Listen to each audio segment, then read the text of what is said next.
ব্রাহ্মণবাড়িয়ার নবীনগরের বাঙ্গোরা বাজার। সরকারি জায়গা দখল, উচ্ছেদ অভিযান, রাজনৈতিক প্রভাব আর কোটি কোটি টাকার বাণিজ্যের অভিযোগে দীর্ঘদিন ধরেই আলোচনায় এই বাজার। ক্ষমতার পালাবদলের সঙ্গে পাল্টেছে নিয়ন্ত্রণকারীর নাম, কিন্তু বদলায়নি অভিযোগের ধরন। বারবার উচ্ছেদ আর নতুন করে দোকান নির্মাণের এই চক্রে সবচেয়ে বেশি ক্ষতিগ্রস্ত হচ্ছেন সাধারণ ব্যবসায়ীরা। সবকিছু একবারে ভেঙে ফেলছে, তছনছ করে ফেলছে, অনেকে নিঃস্ব হয়ে গেছে।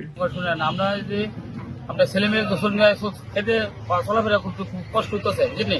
তো তাতে আমরা জায়গা সরকারি জায়গা ওই আমরা ছাপড়া বানাইয়া কিছু টুকটাক বেচেনা করতেছি। আগে টাকা পয়সা লেনদেন ছিল অনেক আগে, বাঙার পর আর কি ওরা টাকাটা বলতেন আমরা বাঁচতে পারি না, ছাপড়া ওঠায় যার জন্য আমরা একটু চলাফেরা মানুষের মুখে মুখে শোনা যাচ্ছে যে টাকা পয়সা আমরা কাউরে টাকা দিই না। বাঙ্গোরা বাজারটি বাইরে থেকে সাধারণ একটি বাজার মনে হলেও এর ভেতরে চলছে দীর্ঘদিনের দখল, উচ্ছেদ আর পুনর্নির্মাণের এক অদ্ভুত চক্র।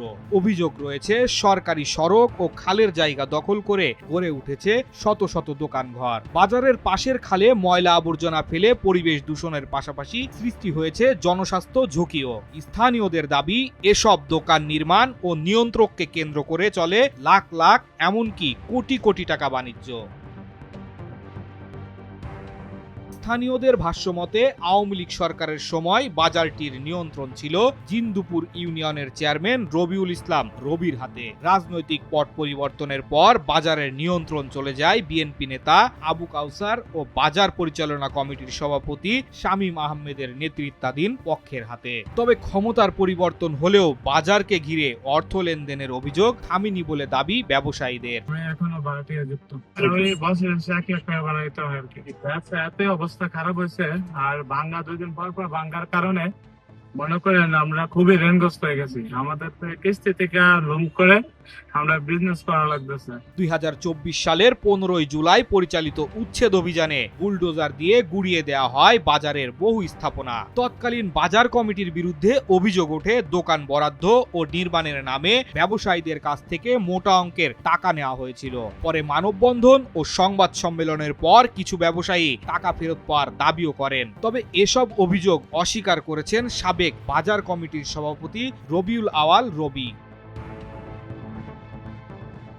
অভিযোগ রয়েছে উচ্ছেদের মাত্র কয়েক মাসের মধ্যেই আবারও বাজারের বিভিন্ন স্থানে গড়ে ওঠে প্রায় 2.5 শতাধিক নতুন দোকান। এ নিয়েও কোটি কোটি টাকা লেনদেনের অভিযোগ ওঠে। বিষয়টি নিয়ে সামাজিক যোগাযোগ মাধ্যম, স্থানীয় সংবাদ মাধ্যম এবং বিভিন্ন মহলে শুরু হয় আলোচনা সমালোচনার ঝড়। যদিও বিএনপি নেতা আবু কাউসার সংবাদ সম্মেলনের মাধ্যমে অর্থ লেনদেনের অভিযোগ অস্বীকার করেন। আমার রাজনৈতিক প্রতিপক্ষ আমাকে রাজনৈতিকভাবে হেয় পূর্ণ করার জন্য আমার বিরুদ্ধে মিথ্যা প্রচারণা চালাচ্ছে।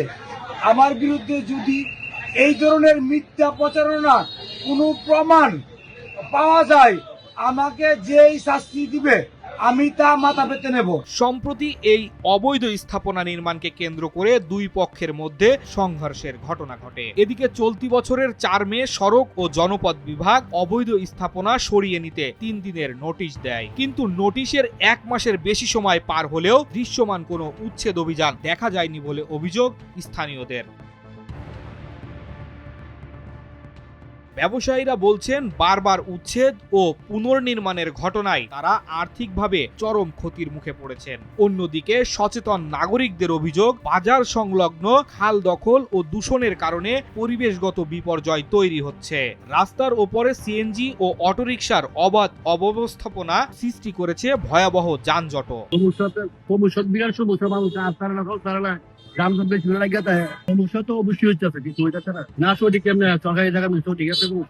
মালিকানা মানে খুবই ভয়াবহ অবস্থা। আমি অনেক প্রায় 10 মিনিট হাইটে আছি ওদিক থেকে, আসার কোনো গাড়ি নেওয়া ঢোকার কোনো ব্যবস্থা নাই। ওইখান থেকে 10 মিনিট হাইটে আমি যাইতে চাই, সামনে গিয়ে আমি আবার কাশিমপুরে গাড়ি ঢুকবো আর কি। মানে খুবই ভয়াবহ অবস্থা। বাজার পরিচালনা কমিটির সভাপতি শামীম আহমেদ বলছেন সরকারি জায়গা প্রয়োজন হলে সরকার বুঝে নেবে, এ বিষয়ে তাদের কোনো আপত্তি নেই। সরকারি জায়গার মধ্যে ঘর উঠানো যাবে না। ঘর উঠতে গেলে এটি আইনগত সমস্যা আছে। টাকা পয়সার যেই ব্যাপার, যদি কেউ টাকা পয়সা নিয়ে থাকে, যে টাকা পয়সা নিয়ে টাকা পয়সা নিয়ে দিলে তার শাস্তি দেওয়া হবে। সড়ক ও জনপথ বিভাগের কর্মকর্তারা বলছে, অবৈধ স্থাপনা স্বেচ্ছায় সরিয়ে না নিলে যে কোনো সময় অভিযান পরিচালনা করা হবে।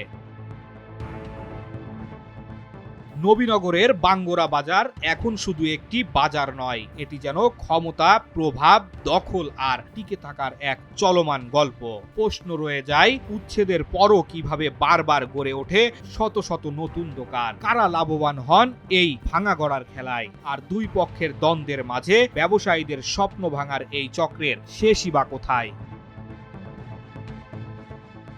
আজহারুল ইসলাম সুজন, দৈনিক জনবাণী।